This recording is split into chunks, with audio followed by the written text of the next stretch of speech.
Mm. See, you dampened too. Huh? You're not feeling it. Oh, no, I'm good. Okay. Well, I guess you're carrying it today then. No, you got the big story. Well, I mean, I don't know that it's a big story. It's colorful. This be the verse. They fuck you up, your mom and dad. They may not mean to, but they do. They fill you with the faults they had and add some extra just for you. But they were fucked up in their turn by fools in old-style hats and coats, who half the time were soppy stern and half at one another's throats.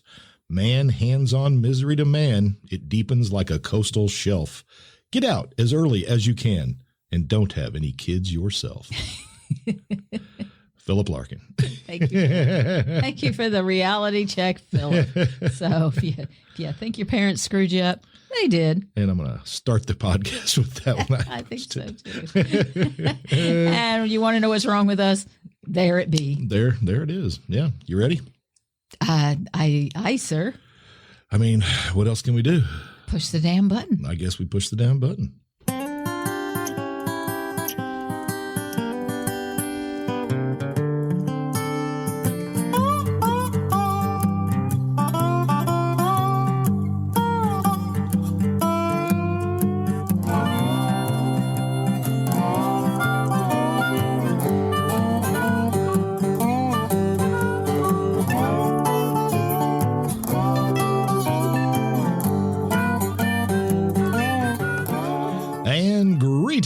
This is the Long in the Boot podcast, the podcast coming to you from the heel of the boot of Southwest Louisiana. I am your host, G Long. Sitting across the way, as always, is Deb. As always. How you doing, Deb? I'm doing. Well, good. It's a gray day. It is a gray day. I'm kind of faking it, but I'm doing. Oh, yeah. It's a little wet here in the heel of the boot. And cold. I can handle the wet. Yeah. But not the cold. Hey, if you'd like to call and, reach the Long in the Boot podcast. Jabber. 337-502-9011. Email us at longintheboot@gmail.com. And the website is longintheboot.com for all your past podcast needs. And there are quite a bit there. There's quite a few. We're going on, it'll be 5 years in July. Wow. Or we'll be starting our 5th year in July. Starting your 5th year. Yeah. Somewhere else. Because we started the year of the pandemic. This is a plague podcast. We started during the plague. You know why? Because we had some time. Had some time and some free money. And some government dollars. No, they worked Not for free. us. That wasn't free. That was our money. That was our money. They just were returning it to us as opposed to the Ukraine. Wouldn't it have been simpler that year if they just told people, look, you don't have to file your taxes. Just don't do that. Yeah. No, it was better to just get a check. It was. It was nice. Because you see it, that it's in hand and you got it. Well, what's scary, though, is they just deposited it, in our account. Yeah. That was probably the scarier thing. That's the control they have. That's exactly right. Oh, good times. Good times. Good times. They were. Not good times everywhere, though. Back then or now? Now. Or all the times in between? There's a lot of weird stuff going on. Of course, the weirdest is the fires. Well, I don't know that that's weird. That is, it's weird because nature. You're finding out all kinds of stuff now. Yeah, well, they reveal the graft and corruption, the lack of maintenance. I would, yes, that is a big problem. And politics. Yeah, those two things play a huge role in what is happening in California. First of all, a lot of the fire hydrants are just dry. They go hook up and then nothing. They got nothing. And they have a water czar who's supposed to be in charge of husbanding the resources in California. Her name is Janice Quinones. Water husbandry. And she makes a paltry $750,000 a year. Didn't you tell me that was like double her previous? Yeah, the previous person who was there last year made half that. So for doubling their money, what did they get as far as qualifications? Well, they got a former vice president of Pacific Gas and Electric. And if you'll recall, it was them that caused the second largest wildfire in California history. The gas and electric? The Dixie Fire, when the wires, because of the heat, popped and started causing fires. Yes.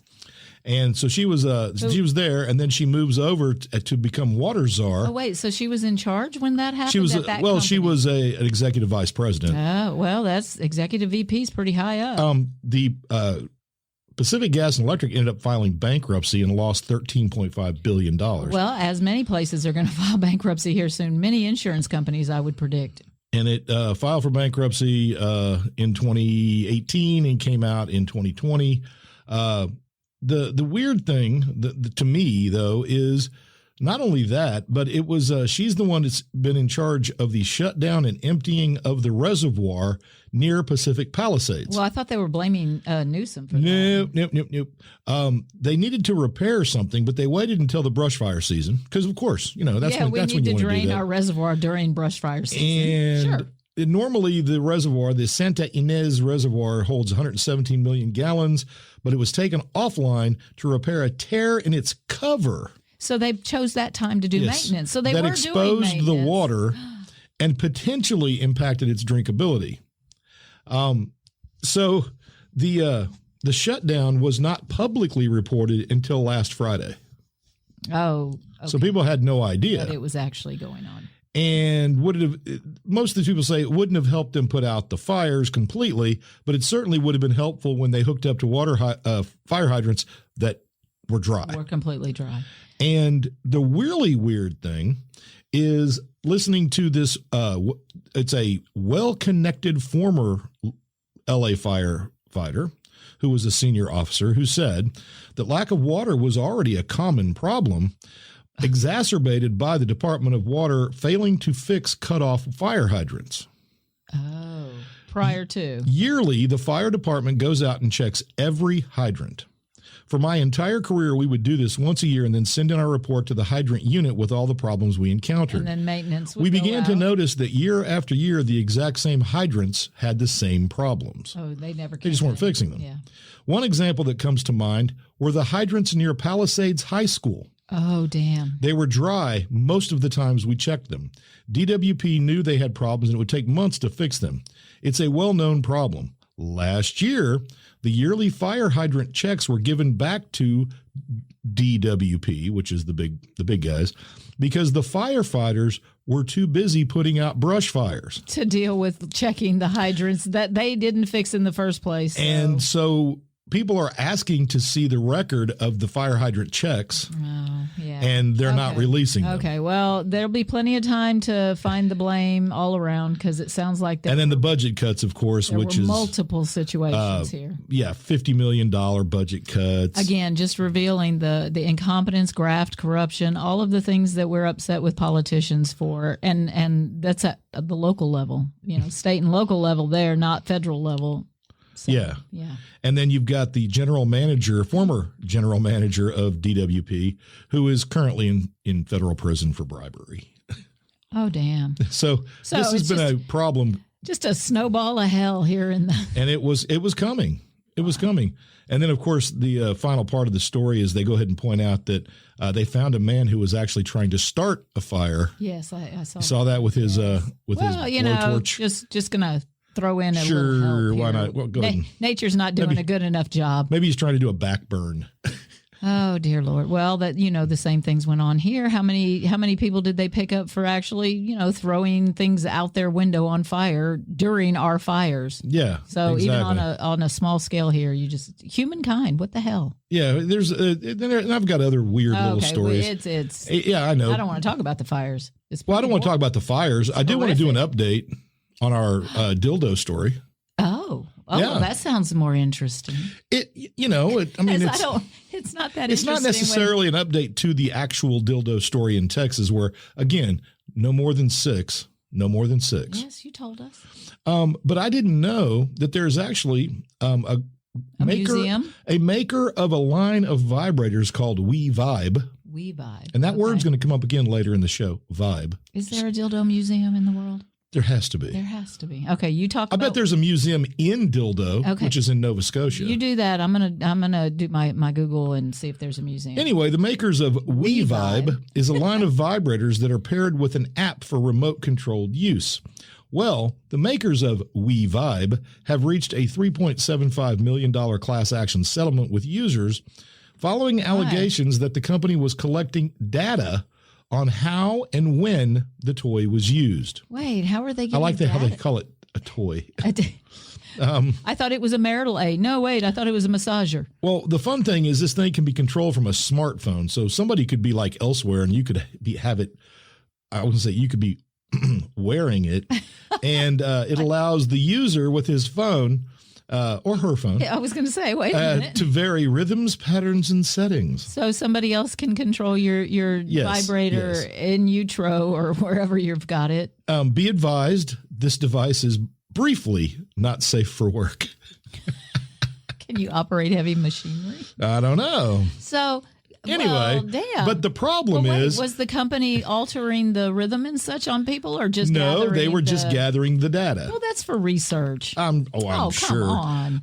They're also worried that somebody could hack it, which I thought was hilarious. Well, then, so somebody else, a stranger, could be messing with your rhythm. What would be funny is, of course, if a bunch of people all had them on at the same time and you could just send out a code and just drop them right where they stand, that would be hilarious. Well, yeah. Once you collected enough data and could see where they were concentrated. Oh, I'd like to. Anyway, see, the I'd like to see lawsuit- WeVibes data. the lawsuit alleges that customers did not know this, Well, but it was yeah. collecting information about how often, what settings, and other information. It's that, to make their product better. yes. The lawyers for the anonymous plaintiffs Anonymous.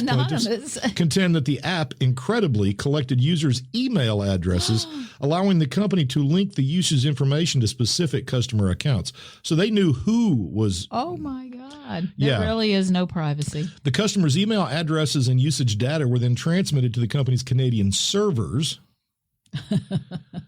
When a WeVibe was remotely linked to a partner, the connection was described as secure, but some information was also routed through WeConnect and collected. You know, I saw a Black Mirror episode that was very similar to this. I did. So the company So agreed they to got the idea from there.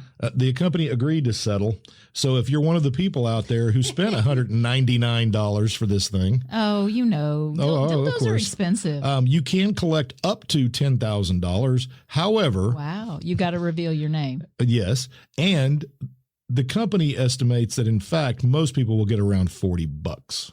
Because the lawyers? Yeah, Oh, dear Lord. So and because a lot of so- people just simply won't. Well, no, because they're embarrassed, which is kind of strange to me in 2025. We have no privacy. We know that. This generation does not. So then are they mostly boomers that owned it? We don't. It doesn't say. Yeah, you know. But you know what this is like They too. The might be people not getting the money. It's like the old days when they used to do that trick where they get people to buy something through the mail, but the company name would be something really disgusting. Something so gross that you didn't want anybody to. Yeah, so you didn't ask for a refund because then you would get a package back from the people with that name on it. Yeah, and they- because you don't want analism on your Right. your package. Yeah, Okay, yeah. so here, real quick, museums, dildo museums, New York, Where, of Barcelona, Los Angeles, San Francisco? maybe not. yeah, Los Angeles was always a Amsterdam, Reykjavik, Miami Beach, wow. Prague. Prague? Oh, Prague. That's the Sex Machines Museum in Prague. Oh, that would be interesting. Amsterdam, another one, Erotic Museum. Antique Vibrator Museum is in San Francisco, and Museum Erotica in Copenhagen. Apparently, I would like to encourage everyone to actually get on Google and look up some of the old Yes, some of the ancient old vibrators, ones, yes. the originals, which were designed to cure women of something called hysteria, which apparently worked quite well. And you could also, and my favorite was reading a doctor's description from the 1920s where he had the machine, but he said she wasn't responding well to the machine, but she did respond well to digital manipulation.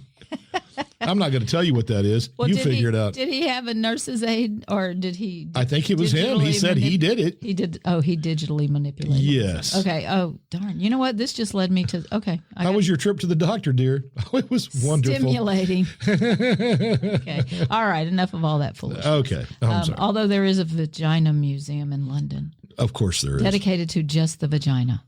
Well, why not? There's a entire festival in Japan dedicated to the penis. So Sure. gosh, our show has really taken a turn. very quickly. Okay, but All that's right. not what we're talking about today. No, we're not talking about this stuff. We're talking about lipstick. Oh, are we doing the history one first? Do you want me to do the history first, or you want to do your vibe? We can do the past, then the present. Yeah, let's do the past right, because I don't have anything on your topic at all. Nothing. Why would you? I Okay, don't know. so it just started last podcast. Actually, we were talking about the shapes of lipsticks, right? Yes, I think that's what brought it up. And pretty much all women out there that even delve into makeup at all know that there's this theory behind the shape of your lipstick and what Yes. kind of woman you are based on that. When I was a kid, I used to love the little tiny tester lipsticks that the my ones mom that would get from Amazon- or Avon. not Amazon. Avon would get. Yeah, they were just Yes. teeny tiny. Yes. And one time I wrote a bunch of stuff on the mirror and then got spanked. Well, yeah, because it was probably a color she actually liked. Maybe so, And she didn't want to buy it. but she so was kept- selling Avon, so she had Yeah. she had thousands of these little What things. They woman were of- everywhere. What woman of our age didn't sell Avon at Oh some yeah, point? she Yes. she also had parties for home interior. Well, so for us, I worried about makeup after the pandemic, and we all had to wear masks. It's like, oh, I'll bet the lipstick sales plummeted. And they did. They I bet. lost so much during that time period. But surprisingly, when I delved into this, lipstick is a very political product and has a very long history for mankind in general. And it's going to be one of those things, that the elite classes used just as they have so many times to identify.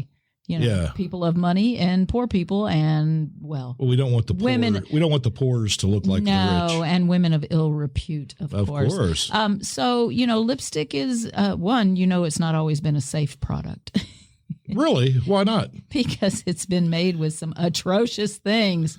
But it's run through many cycles in our time, or in man's time. Historically, it was you were less likely to die from lipstick than some other cosmetics, but it definitely was up there. Well, let's establish a baseline. When? What's the earliest? First known lipstick. Thank you for bringing me back to the track, dear. You're I welcome. appreciate it. 3500 BCE, Queen Shahub-Ud of ancient Ur. Yeah, known to that's where like Iraq today. That's I where think. Abraham, the Okay. Abraham, All is right. from. Well, she was the first one, and they would use white lead and crushed red rocks. Wow. So they would have little cockle shells Lead. full of it. Yes, Good. lead. White lead. In Egypt, men and women used makeup and wore vibrant colors, red ochre, usually applied alone or mixed with some Ochre is like a clay. I ochre. think. Yeah, like a clay color, that kind of brickish, Yeah. brickish, Brick. reddish That's, brick. That's the Mhm. color. They would mix it usually with some kind of resin or gum once they wanted it to last. Well, sure. You want it to So, stay on. Yeah, you want it to stay on. The ancient Egyptians actually liked orange lipstick, magenta. They liked blue, black. Ooh, Yes. that must have looked wild. And they would have been buried with little pots of their lip colors. Two. If you were somebody of wealth, then you would have two, because one color just isn't enough. You got to change it You've up. got to be able to change it up Sure. in the afterlife, because you might You go out. got to set the trend, man. Greece now had a decidedly different view of lipstick. Well, yeah, They kind of had a backlash against the reliance of artificial beauty. The Grecians were like, they were all no. about natural Yes. stuff. Yeah. In Greek, lip paint was mainly only worn by sex workers. Red, of course, always in vogue. They used dyes and wine to get the red. They would use sheep sweat, saliva, crocodile excrement to Ew. make their Mm-hmm. Crocodile excrement. Come on Yes. now. And who's going after the crocodile poop to Crocodiles probably just was like, hurry? I need that red lipstick for tonight. it reminds me of like the Flintstones or something. It's like, yeah. Come on, hurry up, take a dump. I need to make some lipstick. So they decided, the Greeks, that this was going to be the first regulation for cosmetics, not for safety reasons, though. No. No, that's not it. The potential for deception of men and undermining class divides. There you go. Class. Mhm. Yep. So new laws. Prostitutes, you could be punished if you improperly posed as a lady in public by not wearing your lipstick. You need to have your lip paint and makeup on when you go out, so you are easily identified as the whore you are. Well, sure. Okay. But it's a respected trade. It's one of the oldest businesses. But that was I guess it's the equivalent. I wonder if the temple prostitutes wore lipstick. Well, I would think they would. I would think so as well. They had to be identified. Look, if it was a law that you could be put, punished if you didn't wear it. Yeah. So you couldn't be mistaken for a lady. Well, I'm curious though. Did you have to wear it all the time? Like if you're a prostitute, I think when you're out. You're on, okay. When you're out. Because you're not on call 24/7 unless you're just a go-getter, I guess. Well, I guess if you had reached a certain level, maybe they just came to you. Okay, I'm sorry. That was sad. How about the Romans? We're going to go from the Greeks who were like, no, to the Romans. Well, that makes sense. That's kind of how it works. It became chic again. It was in. Men used it. Men used it for their social standing. Wealthy women used it. But it did come at a price.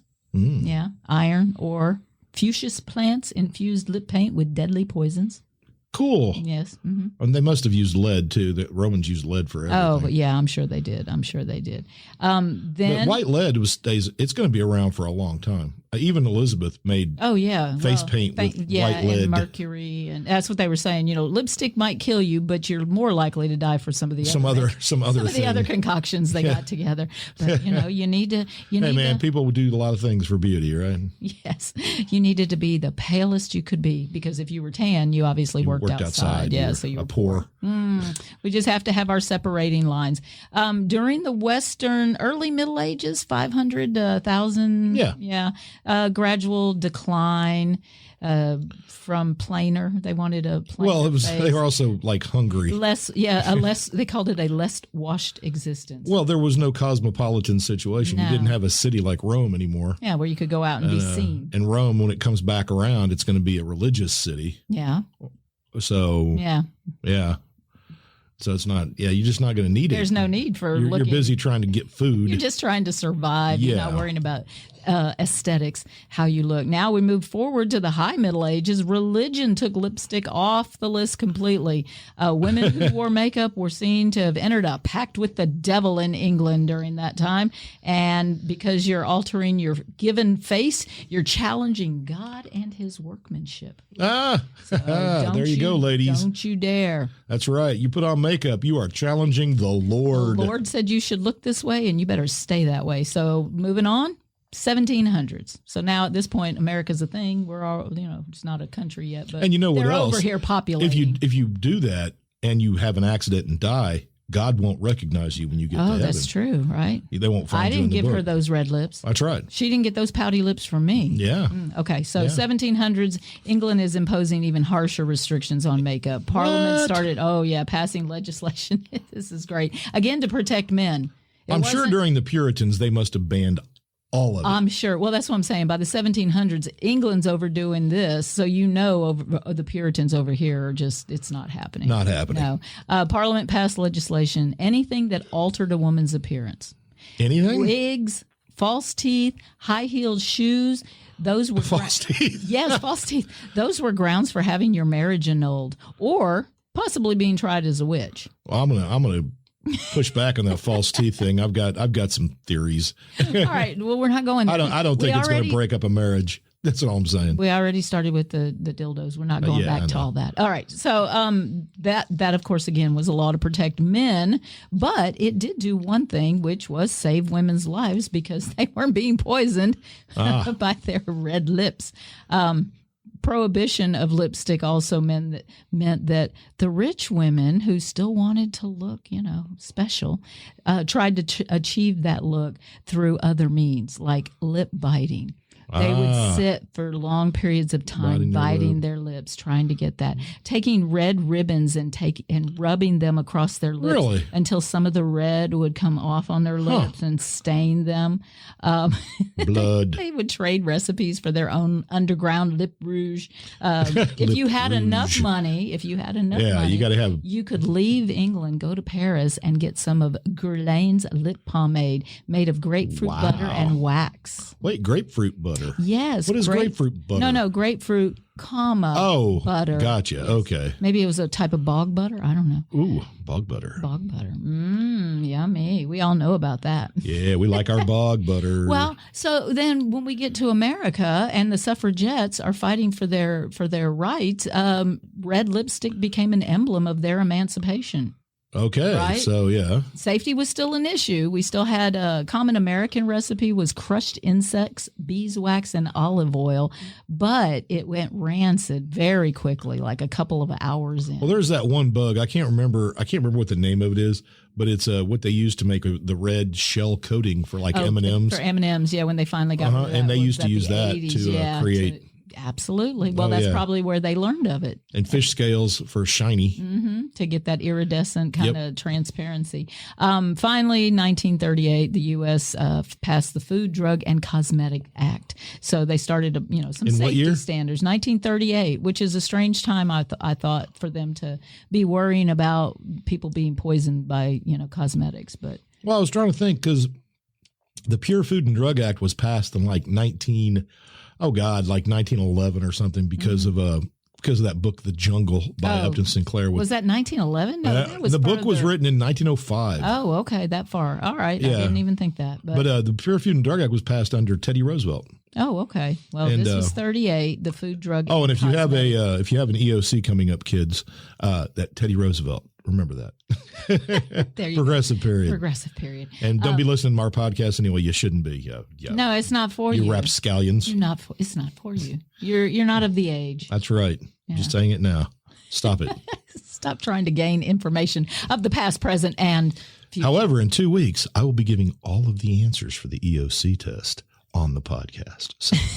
Shut up. That is so not true. Yeah, I don't know what's on the podcast. I don't know what's on the test. That would be so unfortunate. So really, it would be hilarious. Over the history of mankind, lipstick has been a surprisingly political product, right? From ancient societies, the rebellious years in the 70s, you had punk rockers, wearing their black lipstick and showing these anti-cultural, societal nonconformists that they are. Lipstick patterns of going from popular to unpopular just shows you how worried we are about such things. Yeah, it's really kind of crazy. Well, first, the elite's trying to make sure that they can be identified as different from us, and it's harder than it ever has been. Well, I like the psychology of the focus of the lips. Yes. Which I think is interesting. The shape of your lips says a lot about you, apparently. Really? I have information on that. Would you be interested? I would. All right. Because the eyes, of course, are the window to the soul, but lips show our character.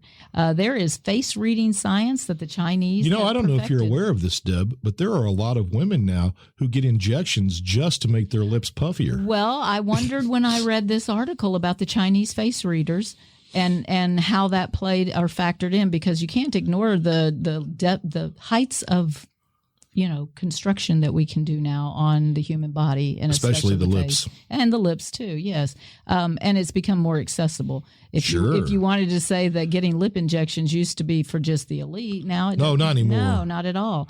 No. So these Chinese, and it's cheaper than a boob job. Much, except it requires maintenance. Yes. Okay. So everything obviously, requires maintenance. Your lips, the Chinese say, are shaped and created, of course, through your DNA. So they say that is what is it? D? Is it more D or more A? You are not Philomena Cole. You can just stop that. Well, if it's D and A, I'm just trying to figure out. Oh, please. You are just wrong. They don't even know why you're wrong, and I'm saying it. Yeah. He is wrong. It's true. I found all this information in Reader's Digest, actually. I thought it was an interesting... Reader's Digest. Please. What? Well, what do the Japanese say about lips? Well, that your character is... No, give me a description and what it means. Oh, let's see. There's one called Goldilocks lips. Okay, and what is that? Emma Stone. They're neither too thick nor too thin. They're kind of ordinary, medium size. You have a standard pout. Okay. You have a balanced life, and you have a good ability to resolve tasks. All right. It's wait. I'm losing my stuff because the internet's is not a friendly place. Not always. No. So I'm not going to go through all the things and such about that, just like I'm not going to go through all of them for lipstick either, although there are 8 different types of lipstick shapes. I've only seen like 4, but apparently there are 8 different types. What? Yes, and the ones You mean in the tube? Yes, in the tube. And they're weird. Just Google lipstick tube shape, and you'll see. Because I don't want to try to describe it. Well, it's just a stick of lipstick. No, apparently it is not. There is much more. The artificially enhanced lips, that's where I was going to go, because the Chinese face reading. Whoa. Yeah. Whoa. And that concave, flat with a concave in the center. I always thought the various shapes were actually created by the women when they were putting it on. I thought they made it into those shapes. It wears down in a different way. Like if you have it kind of rounded and flat on 2 sides with a point in the middle, then you have to do that as you use the lipstick. You have to turn it. But then there's the ones that are angled. You have a steep angle and a less steep angle. You have a rounded tip that looks like the marital aid that you buy at CVS. Yes. That's that one. That's really weird. And apparently the ones you end up buying, they say, determines some stuff about you. About your personality. Well, wait. So, okay, the standard smooth tip, easygoing, peacemaker, even tempered. That's me. I like flat that one.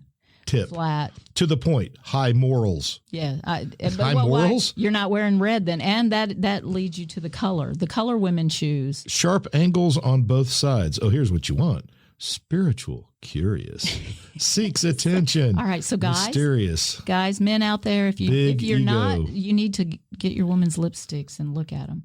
See, for me, and if you've got this weird curve to the tip of your lipstick, apparently you will fall in love easily. Oh, yeah. All right. If you look at all the lipsticks I have, it's because of price and color. It has nothing. Oh, and texture, how it goes on and how long it stays on. I just can't believe there's this many different kinds. This totally stuns me. Okay. Well, tell your audience. See, they have to Google that because we can't show them. So yeah, you have to Google the lipstick shapes. Women already know this. But now, are these shape? These are the shape when you buy them. Yes, coming out of the tube. That's so weird. So if you find a favorite brand and you stick with that, and that's always what you buy, no matter what price they charge, it's your favorite color and all that, then I could see where that might say something. Huh. But if most women are like me, I see a color, I think, oh, that might look good on me. How much is it? It's on sale. I'm going to try it. And then I have a drawer full of crap lipstick back there that can just go in the trash. I knew a girl that she never put her lipstick on from the stick. She would put it on her finger. Uh-huh. And then do it on her lips. The makeup artists use a little brush, and they brush it off the tip, and then they put it on the lips. Oh. So you're not using the same tube on, because you're a makeup artist. So yeah, you're doing lots of people. Hygiene. It's about hygiene. It's all about hygiene. So who's Gene? Hi, Gene. Me. I often feel like I'm Gene on Bob's Burger over here, just like saying random funny shit that nobody ever gets. According to Chinese face reading, changing your natural features, though, which has become so common now, means that you're interfering with your destiny. Oh, no. So kind of like the rules about lipstick. So you're upsetting God. You're upsetting God again. You're altering that path that you were meant to take, since the belief is that every facial feature represents a part of your personality that all collectively functions together to represent who you are as an overall being. So if you alter a physical element, it's going to disrupt your synchronicity. It's going to disrupt your balance. You're out of balance. Well, there you go. So what it says about people who choose to inject their lips, they become more needy and selfish. Emotional instability often causes problems in their romantic world. We're not saying this. This is the Japanese saying this. Okay. I'm just telling you what I've researched here from Chinese face reading. Oh, Chinese. I'm sorry. Yeah, it's not Japanese. So, what's the difference? Oh, my. You are going to get letters. So the degree of plumpness also is said to equal the degree of pleasure-seeking desires, right? Like it's kind of like getting bigger boobs, I guess.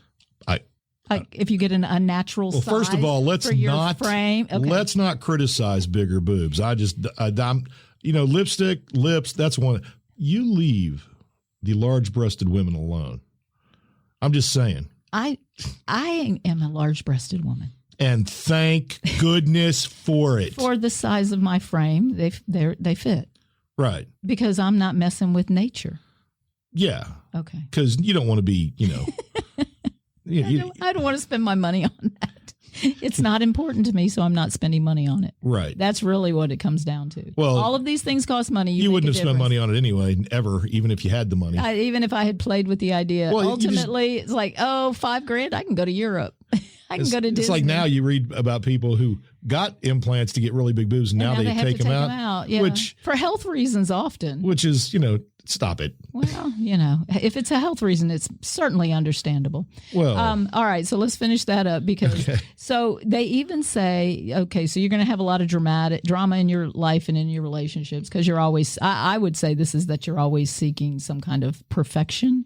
So how you choose to enhance your lips also makes a difference. A larger filled upper lip is accentuating your drama-seeking factor, whereas a plumper lower lip is showing the more sensual side. You want that? You want that? Because lips are the signal to the world. Oh, yeah. And then if you if you accentuate them even more.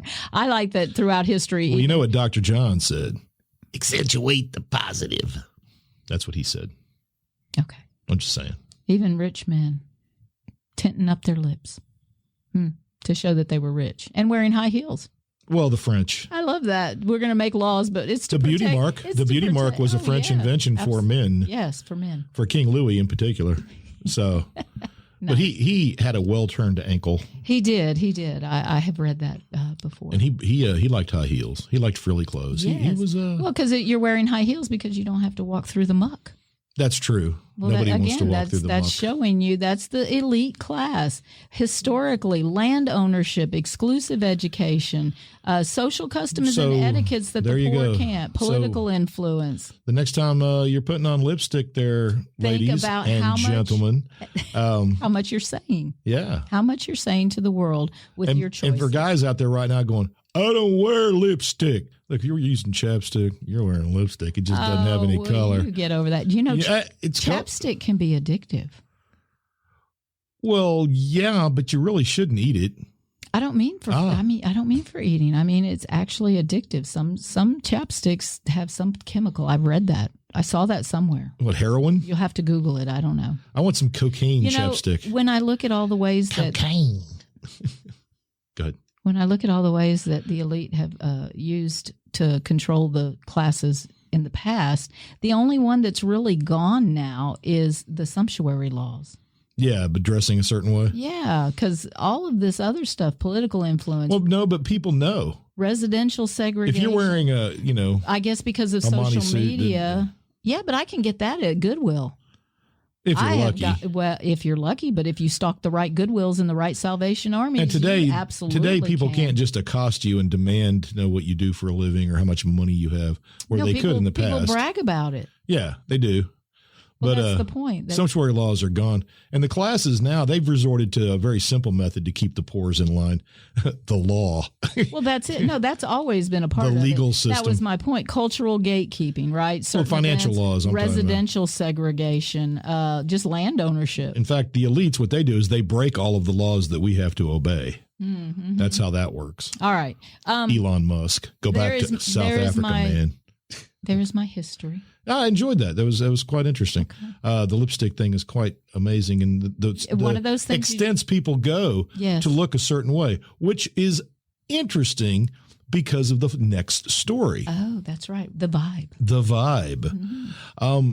I did not know that the term vibe had become something, especially with TikTok, and it's a person's way of being, I guess, in TikTok. We would have called it their brand. No, this is people. Ago. This is people who are influencers. Yes, and it turns out that we've got something really fun going on. We've got a content creator who is now suing somebody for stealing her vibe. Now, one of the things she's got, for instance, they have a picture of the woman who brought the lawsuit. Oh, look, filler.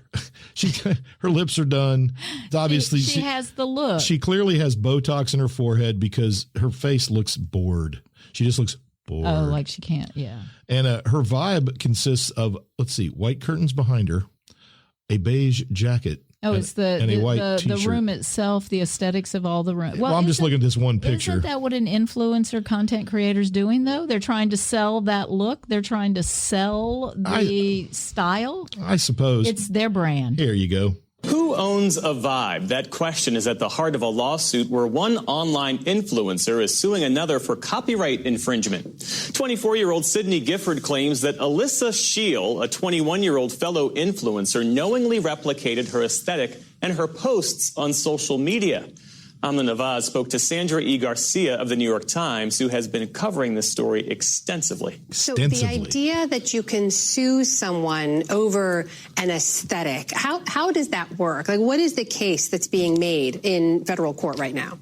Well, Sydney Gifford noticed that Alyssa's post started looking a lot like hers a year after their initial hangout, whether that is the aesthetic, the vibe, the minimalistic style, the clean style, even at some point, some poses and some outfits she details in her lawsuit that she filed.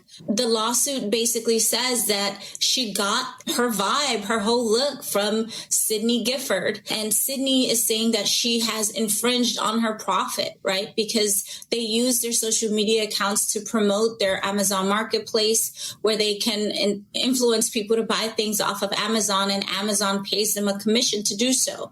And because of that, Sydney has brought this lawsuit in federal court against Alyssa. Okay, so Sydney Gifford, first of its kind lawsuit. No one's ever done this before. I was going to say, first, how did she actually copyright her look? No, she hasn't. The feel of her She look. hasn't. No, there's none of that. You can't do that. You can't do that. Infringement. That's what this is. This is an attempt to create it. And this is my favorite thing, though. They met on a Hangout, which is an internet thing where she sees her, right? Oh, so like in a chat room, so she started seeing they're visual. Yeah. Okay. Anyway, so I love it says TikToker, Instagrammer, and YouTuber Sydney Nicole Gifford. She's the one that brought the suit against Alyssa Shield, accusing her of copying Gifford's neutral beige and cream. We just heard all that. But neutral beige and cream aesthetic. That's her aesthetic. Neutral beige and cream. Could you get more boring? And not only that, but do you know how many people out there have a neutral beige and cream aesthetic? So that, again, there's no copyright here. And no, there's not. The purpose of their being is to influence. It's in the title. They create things and set up pictures and images and poses, which are not new. There are no new poses. No, there's nothing new. None of that is new. Nothing. How you put it together in a room may look a little different, but overall, none of that is new. And a vibe is a feeling. Yes. So that's the feeling that the viewer takes from what they see. You can't copyright that shit. Speaking of which, influencers in California and a lot of places, this fire must have been devastating for them because they can't go out and... No, they had to shut down production of all kinds of shows being filmed. That's pretty wild. All the influencers and content creators, they're going to be coming in, crashing in their friends' houses with their little lights. But what you were saying is correct. How do you copyright something like this? You know, it's one of these situations. No. Well, and in your reporting, you quote a professor of intellectual property law who explains that in this whole online space, there's an idea that you are both a creator and a borrower. So how hard is it to lay claim to an aesthetic, something intangible like a vibe? It is such a layered issue. The algorithm, feeds you similar posts, similar creators, similar influencers. If I see a rug and I take a picture on that rug and it just so happens that another influencer took a picture on the rug a similar way, we could have both reached that last photograph by following a lot of different influencers, celebrities. And so it's hard to say that an aesthetic was reached because of one other influencer, especially when it's such a popular aesthetic. The minimalistic, beige, concrete, neat, clean girl look is very popular right now. And the algorithm is feeding followers and influencers the same kind of posts. And so it's hard to say that this one influencer copied the other, as opposed to the algorithm fed her a million other posts that got her to that endpoint. And by the way, Sydney Nicole here, her beautiful beige aesthetic, she did try to copyright a phrase and she failed. Really? What was her phrase? Color coordination is my love language. Okay. It didn't pass. It didn't fly. Thank No, God. no. Thank God there's some sense. She also, part of her lawsuit, she says copyright infringement, of which there is no copyright to infringe, and trade dress infringement. That one is really worried. So I was like, what's a trade dress? Trade dress refers to the bespoke look and feel of a consumer product. For example, the shape of a soda bottle, differentiating it from competitors. So, for instance, Or a lipstick tip. yeah. So sometimes you'll go and you'll see a bottle of something and you say, oh, look, it's a bottle of whatever. But it's not. And then you read the because label, it's like, oh, it's a different brand. Yes, but it but the looks the same because the shape, shape tricks you. Because there are a lot That's of what it different is. bottle shapes now. Imagine if Taylor Swift got upset that all these people, all these women are copying her vibe. Yeah. Gifford's lawyer is basically saying this, but think about it. If she wins this trade Please, God, trade no. dress law, and this is happening in Texas, by the way, it's a Texas federal judge. Oh. But we have so many influencers now, and what is their job? That's my point. Yeah. To influence people. To get people to buy the same shit that they've got, that they're wearing, that they're pushing. They're hawking stuff.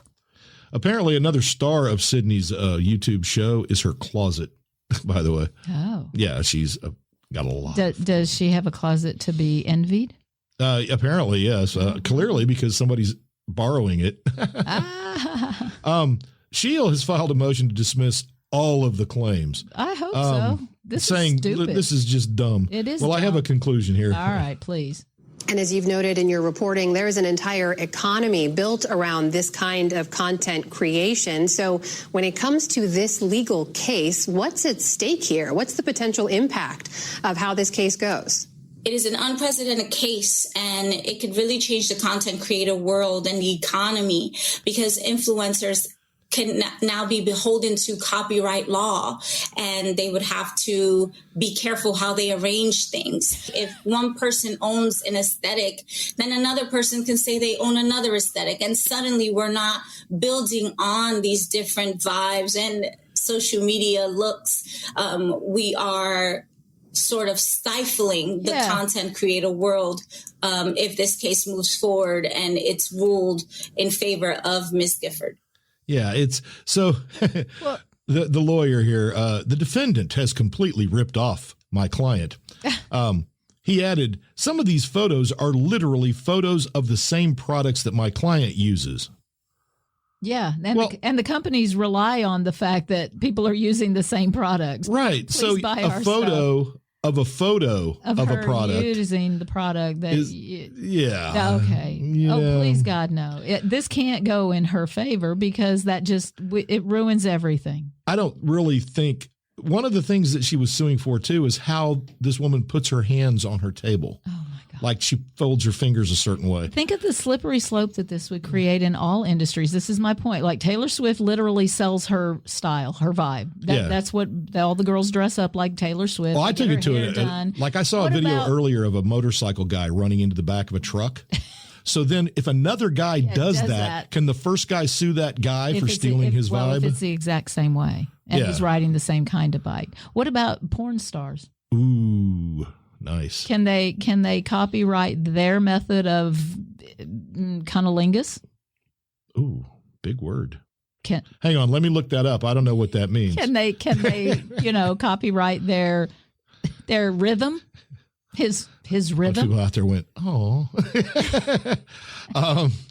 Yeah, I mean, this isn't a song. It's a And they're slippery trying to slope. compare it. Her lawyers are trying to compare it to the Robin Thicke Pharrell Williams thing with Marvin Gaye. Yeah, no. but Blurred with Lines music, totally yes, stole the music. With music, you have notes, you have a rhythm, you have Right. timing, you have things you can measure. Yes. This is not. People's personalities often are similar, very similar. And again, you want them to do that because then you're all making money. Isn't that the whole? So she is right about stifling things. I mean, you're putting a little box up again. Okay, look, if your room is these colors and you've got this style of bed and this kind of bedding, and you better not take a film of it. that's mine. That was mine. I did it first. Move on. You better get Robin's egg blue. This is my blue. As we know from comedy and jokes, Yeah. It's 1,000 people come up with the same joke every day. All right. Well, we'll for the use same this thing. as a measure. If that girl wins her suit, Well, we'll then see. there's no hope for anything That's true. because logic is completely gone. Well, I The would say courts that can't- happened already because of Elon Musk. I think it has. But Although Trump's friend Steve Bannon, to completely just change subjects. well, yeah. since I we're was almost gonna done say, anyway. I saw Musk's dad the other day. He's like, just don't listen to Oh him. no, Steve Bannon, who is relatively crazy himself, but he's pretty straightforward. He says Musk is an evil guy who needs to be run out. He said, I will have Elon Musk run out of here by Inauguration Day. Okay. Well, that hasn't happened. It's not here yet, but it's close. He is a truly evil guy, a very bad guy. I made it my personal thing to take this guy down because because he put money in, I was prepared to tolerate it. I'm not prepared to tolerate it anymore. He's mad because Elon Musk has said some negative things about the American people being retards and stuff, which is something he did say. Okay.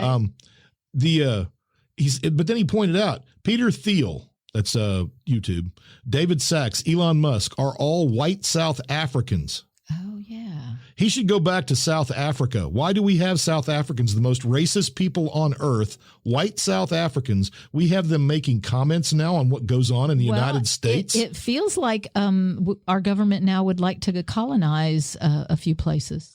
Like we have American colonization trying to happen all over again. Back when they were running the first time, Musk criticized them constantly. Yeah. He went out of his way to mock our movement as racist, and he lost. We blew him out of the water. He won't fight. He's got the maturity of a little boy. No, he's a little Pillsbury Doughboy. He is just, He accused Musk of wanting to implement, hey, this is mine, techno-feudalism on a global scale. I said that we're going back to the feudal state if they want to. Peter Thiel's part of it too. Yeah, it's back to that because they control all the media. Yes. So Bannon is like, and also Bannon pointed out Musk has more ties to China than practically anyone in the United States, and he's in our White House. He's in our bed. he's more than in the White House. He's in the bed. Yeah. So there you go. He's owned lock, stock, and barrel by the Chinese communists, and he acts like it. Yeah, he absolutely Go, does. Bannon, go. All right. I love it. All right. Well, So there you go. I don't even know what to say about today's show. Well, I look at Musk as an influencer, and I'm doing my very best to become very, very pasty pasty pale and and become unable to grow a beard or a mustache. Are you going to have a lot of children and name them strange things? Yes, I'm looking forward to several doing that. women. Maybe you have actual intercourse, but maybe not. Chinese are very good at test tubes. Yeah, exactly. So- I mean, he could be having little Musk babies in China like crazy. They may be breeding a Musk army right now. We don't know. Oh. You know, it's the Hermit Kingdom. We can't get in there. And look at his name, Musk. Musk. He's musky. Yeah, and he's from South Africa. permeate- Again, one he of the most permeates racist places everything. on earth. At least it was. Well, this is going to be an interesting show. I don't know. Yeah. I don't mean this one. I mean literally. Yeah, the show, big one that starts the show on of what a the one that world- starts on January What 20th. the world? Oh no, this is ongoing. Well, it started now. We're getting commercials. It's just ramping up. Oh yeah, We're increasing our speed. So at this airing, the fires have not reached Bel Air. Fresh Prince is still okay. We have not gotten to Beverly Hills or Los Angeles proper. So when we come back in 2 But weeks, it's close. It's very close. It's really close. It'll be interesting to. I am sad for all these people. I am too. It's horrible. It is horrible. The whole money and insurance thing is its own thing. Did you see the video of the guy at the airport who was taking the film and may have actually seen when it started? No, I didn't. see that. He's filming airplanes landing at the airport, right? Yeah. And the hills off in the distance is the Pacific Palisades. And he's looking up there at one point, and there's this little tiny column of smoke. Tiny. Oh. Within literally 2 minutes, it's a big column of smoke. And it's moving. It's moving fast. Well, yeah, when you have hurricane force winds without rain. Yeah. Yeah. That's just crazy. It is crazy. And then to have no water. And no water to take care of it. Thanks, lady. Well, again, it shouldn't be a politicized event, but damn. Well, it goes A back lot to of something we've mistakes. mentioned a couple of times. maintenance. I know You've that got to maintain the forest floor. Some things that the Getty Museum people have to offer homeowners to in the future. Yeah, clear your brush. But I thought they couldn't do it. I thought it was illegal for them. In some places it is, but they don't do clear burns because it violates air quality rules. Yeah, well, in Los Angeles. Where's your air quality now? Yeah, that's sad. That's it is all sad. very It's sad. all sad, and it's going to be crazy. Insurance companies are going to be dropping people. I mean, okay, if they drop everybody, how do they stay in business? Well, they're not going to stay in business if they pay out. Oh, no, those rich people aren't going anywhere. They're going to figure something out. Yeah. All right. Well, Yeah. Put your lipstick on. Get your high heels and your wig on. Put your wig hat on. Get your wig hat on and put on your high-heeled sneakers. Oh, my goodness. All right. Well, community. There you go. Yeah, there it is. And it's A little bit of history, a little bit of us, a little bit of now. We stick to our theme. Now we got influencers suing each other over copyright. That's the best. Of a That's feeling. the best thing Of ever. a vibe. Of a vibe. Of your of a vibe. feeling. All right. Well, I hope your vibe is to be joyful, and I hope you don't have any problem with anybody sharing your vibe. I don't have a problem with sharing my vibe. Go. Anybody who wants to share my vibe is more than welcome to it. I don't recommend it, but hey. No, I don't recommend his vibe, but you can take mine. But if you want it, hey, feel free. Straight up reality. Feel free. It starts. I can tell you right now, I'm fixing to file a lawsuit against every single man who shaves their head. They've all stolen my vibe. Oh, they've taken your vibe. That's right. Yeah, I see that. Yep, I copyrighted it. Yeah, because you did it during a time when it was a bold, courageous Yes, move. that's right. You were either a skinhead racist. Well, only white guys. Black guys were already in. They had but already that was why, done it. because Yeah. you were white. And then I think about all the abuse I suffered. People accusing me of being a skinhead. I know. I was there. I lived through it with you. I know. But I was the one who said, "Baby, you can do this." And that's when I got your back. That was actually right after I shaved my head. That's when I first met Elon Musk, and he said, "Oh, you're a racist too?" And I said, "No, it's just you, man." That was back in my fighting days. I had your back, baby. I had your back. All right. You find your balance in the world.